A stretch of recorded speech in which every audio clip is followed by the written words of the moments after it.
Annyeonghaseyo! Bonjour les amis de la Corée. Je suis Axel, fondatrice du club littéraire coréen La Corée, le temps d'un café. Vous pouvez retrouver toutes nos informations sur le blog lacorée-le-temps-d'un-café.wordpress.com.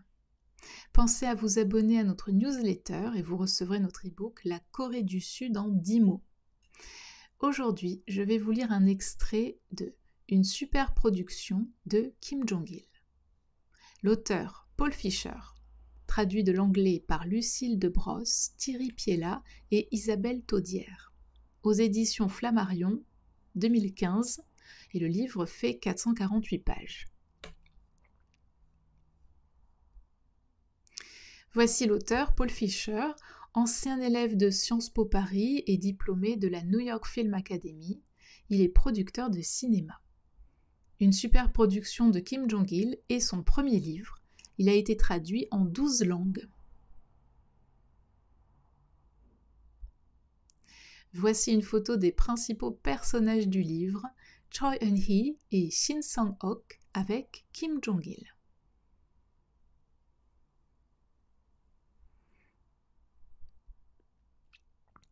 Je vous lis le résumé du livre.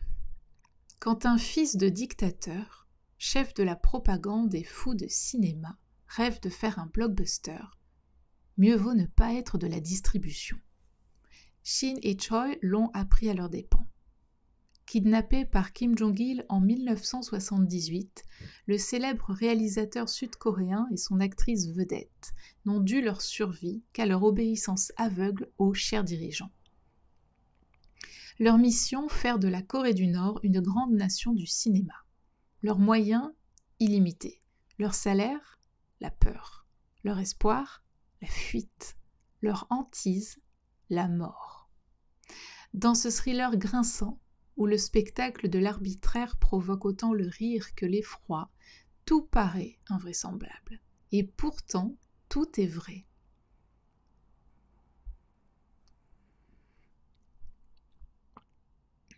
Donc je vais vous lire un extrait du livre.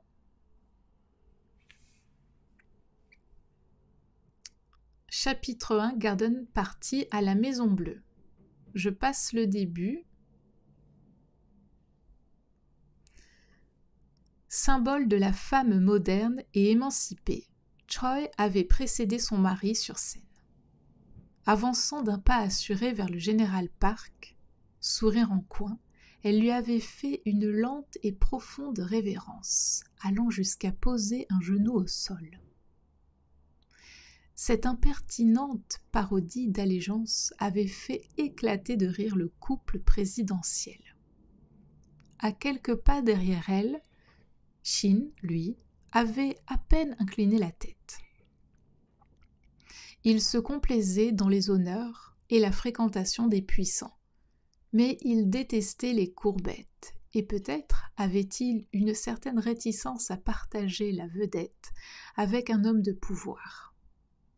Il avait en effet appris à se méfier de la classe gouvernante qui, par ses sombres manœuvres, avait lâchement livré son pays à l'occupant japonais, tirant un trait sur 13 siècles d'indépendance, puis disloqué la nation. Parti étudier au Japon à 17 ans, il était rentré dans une Corée méconnaissable, scindée en deux. Sa ville natale, désormais intégrée à un autre État, la Corée du Nord, lui était fermée. Les hommes politiques de tous bords n'étaient à ses yeux qu'un mal nécessaire avec lequel il fallait composer pour en tirer le meilleur parti.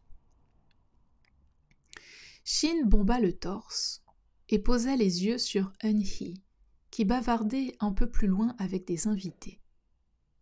Elle était superbe, dans son long fourreau noir, au décolleté vertigineux, souligné par une parure de joyaux. Sa lourde chevelure de jais ramenée en chignon dégageait ses traits fins, rehaussés par des boucles d'oreilles étincelantes et un maquillage délicat. À côté d'elle, la première dame faisait pâle figure dans son hanbok, grande robe traditionnelle à col croisé sur le cou dont l'ample plissé dissimuler toute forme féminine. Voilà, je m'arrête ici pour la lecture de l'extrait. Pour acheter le livre, vous pouvez vous rendre sur Amazon ou dans la librairie de votre choix. Merci pour votre temps, j'espère vous avoir donné l'envie de découvrir ce livre, dont l'histoire est tellement incroyable qu'elle en est vraie. Je vous dis à très bientôt. 안녕히 가세요.